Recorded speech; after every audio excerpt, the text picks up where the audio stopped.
I'm Spencer Ice with Muscle Car Restorations, where for over 30 years, we've been dedicated to restoring some of America's most iconic muscle cars. And today we have one of these icons. We have this 1970 Plymouth.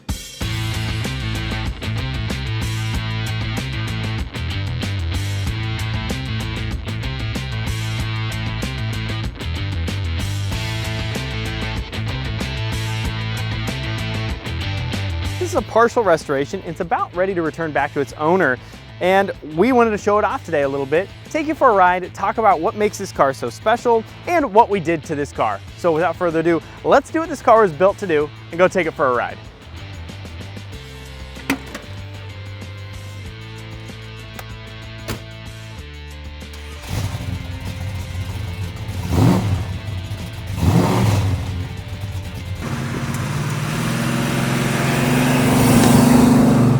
Let's talk a little bit about the history of the Roadrunner. The Roadrunner was kind of more of a bare bones vehicle, yet had a big engine. You could only get big blocks in the Roadrunner trim. So if you ordered a Roadrunner, you had a couple different options. The 383 would have come standard, still an incredible motor. That's actually what this car did come from the factory. And at some point in its life, it was switched out for a 440, which is what it has in it now. The 440 was also an option. You also could get the 426 Hemi. We worked on a couple of 426 Hemi Roadrunners, and actually at the shop right now, we have a 426 Hemi convertible Roadrunner. That's a pretty neat car.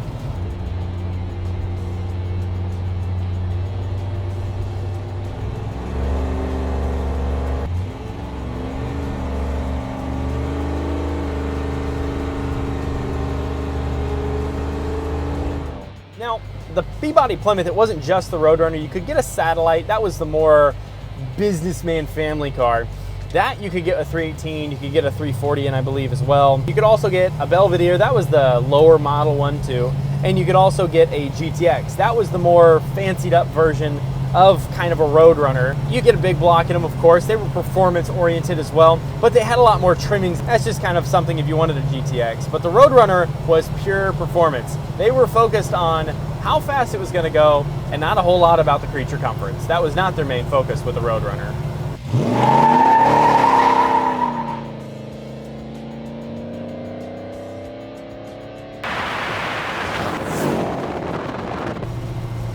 And so in 1968, when they came out with the Roadrunner, they also struck a deal with Warner Brothers. They wanted to use the Roadrunner from the classic Looney Tunes cartoon, because the little Roadrunner guy was always seen running away from Wile E. Coyote. And what better to name a car after a little animal that you could not catch? Now, the other thing that they did whenever they got the likeness and the image of the little Roadrunner, they also got its little meep meep sound. So if you ever watched Looney Tunes cartoons and you remember watching the Roadrunner running away from Wile E. Coyote, and he's trying to, of course, trap the Roadrunner the whole time, as soon as it ran away, it went meep meep and then bounce.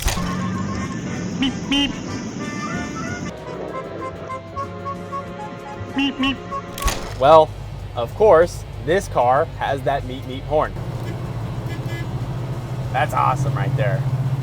And the ads that they ran with these cars were so awesome too, because they had the little Roadrunner guy, and I don't remember if it was 70 or it was 69, but there was an advertisement where they actually had the head and neck of the Roadrunner sticking out of a Ram Air scoop in one of these cars. That is some promotional material right there. The funny thing is too, as you're looking out the windshield, in case you forgot that it was a Roadrunner, of course Plymouth put that right in the center of the steering wheel, so you'd see the little Roadrunner beep beep right there. It's on the doors in case you forget. It's on the back. It's also on the sides. So that little guy is absolutely everywhere, which I think is pretty fun. They just don't do that anymore with cars. I guess Dodge still kind of does that, but it's a little bit different. The 1960s, the late 60s, the 70s, early 70s at least, until the gas and oil crisis, the muscle car realm was a very competitive one. You had the big three competing for space in the muscle car world, and you had them competing on who was going to have the best muscle car. And so adding these fun things like the Roadrunner, it helps it stand out a little bit more. The Plymouths were definitely the most cartoonish, and not the way they looked so much, but just the fun little graphics that they put in there. You didn't see that stuff in a Chevy, you didn't see that stuff in a Ford, but boy would you find it in a Plymouth. And the other thing that Plymouth did, and Mopar as a whole did, was they had what were called high impact colors. They were colors that were super bright, super flashy in your face, and this was one of them actually. This car is painted FJ5, which is Limelight. Now you could probably spot this car from 10 miles away because it's lime green. And the kid inside of me, the 12-year-old kid, thinks that is the coolest thing ever. So we did not do a full restoration on this car. Now typically our full restorations are fully clinically stripped and totally taken apart. That's a full restoration for us. Of course, there's a lot of work involved still doing a partial restoration. Now, we did the paint job on this car. When it came to us, it wasn't too bad, but it was not perfect. And the owner wanted a paint job that he could be proud of. And so we wanted to deliver on that. And mechanically, we did do an exhaust on it.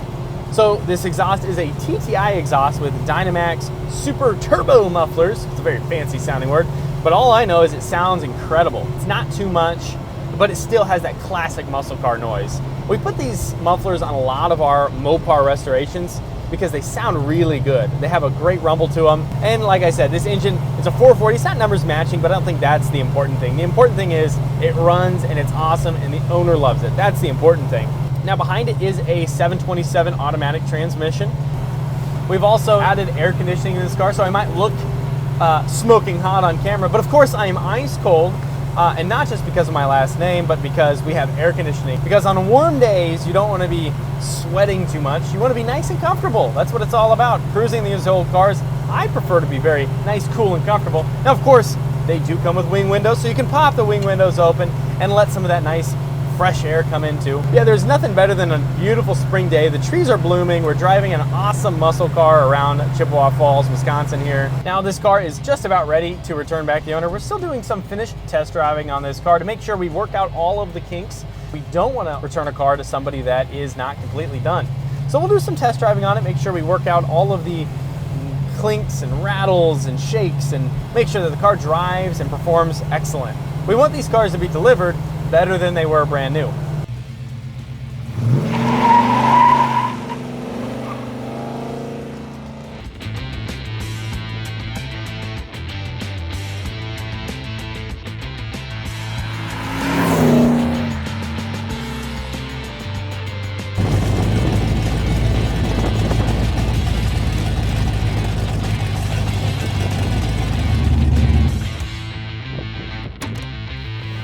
Well, we're back from our test drive with this 1970 Plymouth, and it is awesome. And we're sure our customer is going to be thrilled to get this back later this summer. Tune in for some other videos coming on our YouTube channel. Also check out our Facebook, Instagram, and LinkedIn. Thank you so much for watching. Again, I'm Spencer Rice with Muscle Car Restorations. Have a great day.